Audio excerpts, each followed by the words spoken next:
नमस्ते बच्चों, आज हम कक्षा 12वीं से एक कविता पढ़ने जा रहे हैं जो रैदास जी द्वारा रचित है। आइए हम पढ़ें। अब कैसे छूटे राम रट लगी। यहाँ रैदास जी कहते हैं अब हम राम जी के रट को नहीं छोड़ सकते, क्योंकि मेरा और उनका संबंध ही ऐसा है, भक्त भगवान के बिना नहीं रह सकता। प्रभु जी तुम चंदन हम पानी, जाकी अंग अंग बास समानी। जिस प्रकार चंदन का लेप लगाने पर सारे अंग सुगंधित हो जाते हैं, ठीक उसी प्रकार ईश्वर की भक्ति पूरे शरीर में समाकर शरीर और मन दोनों को ही पवित्र कर देती है। प्रभु जी तुम घन बन हम मोरा, जैसे चितवत चंद चकोरा। प्रस्तुत पंक्ति के माध्यम से रैदास जी कहना चाहते हैं कि प्रभु जी आप बादल है, घन अर्थात बादल। प्रभु जी आप बादल है और हम मोर है। जिस प्रकार बादल को देखते ही मोर नाच उठता है, उसी प्रकार आपकी भक्ति करके ही रैदास है वो खुश हो जाता है, प्रसन्न हो जाता है।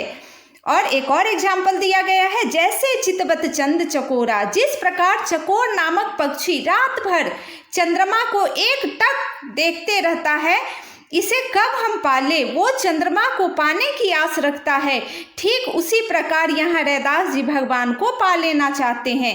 एक भक्त है वो भगवान को पा लेना चाहते हैं उस चकोर पक्षी की तरह। प्रभु जी तुम दीपक हम बाती, जाकी ज्योति बरह दिन राती। इन पंक्तियों के माध्यम से रैदास जी कहना चाहते हैं प्रभु के प्रति अपनी भक्ति को दीपक और बाती की तरह देखते हैं। रैदास जी है वो प्रभु के प्रति अपनी भक्ति को दीपक और बाती की तरह देखते हैं। उनका कहना है कि जिस प्रकार दीपक की बाती जलकर प्रकाशित करती है, ठीक उसी प्रकार आपकी भक्ति रूपी दीपक दिन रात जलकर मुझे अंदर से प्रकाशित करता रहता है। यहाँ पर उन्होंने भगवान और भक्त के संबंध को बताया है। प्रभु जी तुम मोती हम धागा, जैसे सोने मिलत सुहागा।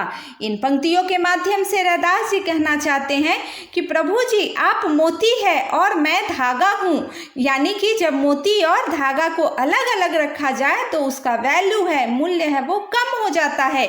लेकिन जैसे मोती को धागा में पिरो देते हैं तो वो सोने पर सुहागा यानी कि सुंदर में और सुंदर बन जाता है, उसका मूल्य बहुत बढ़ जाता है। उसी प्रकार मैं आपकी भक्ति को पा लेना चाहता हूँ। प्रभु जी तुम स्वामी हम दासा, ऐसी भक्ति करे रैदासा। इन पंक्तियों के माध्यम से रैदास जी कहते हैं कि स्वामी अर्थात भगवान ईश्वर आप स्वामी हैं और मैं आपका दास हूँ, यानी कि नौकर हूँ, सेवक हूँ और मैं ऐसी भक्ति करता हूँ। यहाँ पर इन पंक्तियों में रैदास जी ने भगवान और भक्त के संबंध को बताया है और कुछ चीज़ों से तुलना की गई है जो हमने यहाँ पर देखा। आइए हम आगे का पैराग्राफ देखें। रैदास श्रम करी खाई ही, जौलो पार बसाए। नेक कमाई जौ करी, कबहु न नहीं फल जाए। इन पंक्तियों के माध्यम से रैदास जी कहते हैं कि हे प्रभु, हे ईश्वर, मैं श्रम करके खाऊं, ये मुझे बहुत अच्छा लगता है। श्रम करके यानी कि हार्ड वर्क करके कमा कर खाना उन्हें बहुत अच्छा लगता है। और रैदास जी कहते हैं जो नेक कमाई यानी कि ऑनेस्टी से कमाया हुआ धन कभी भी निष्फल नहीं जाता है, वो हमें हमेशा हमारे जीवन में सहायता करता है। आइए आगे का दोहा पढ़े। ऐसा चाहो राज में, जहाँ मिले सबन को अन्न।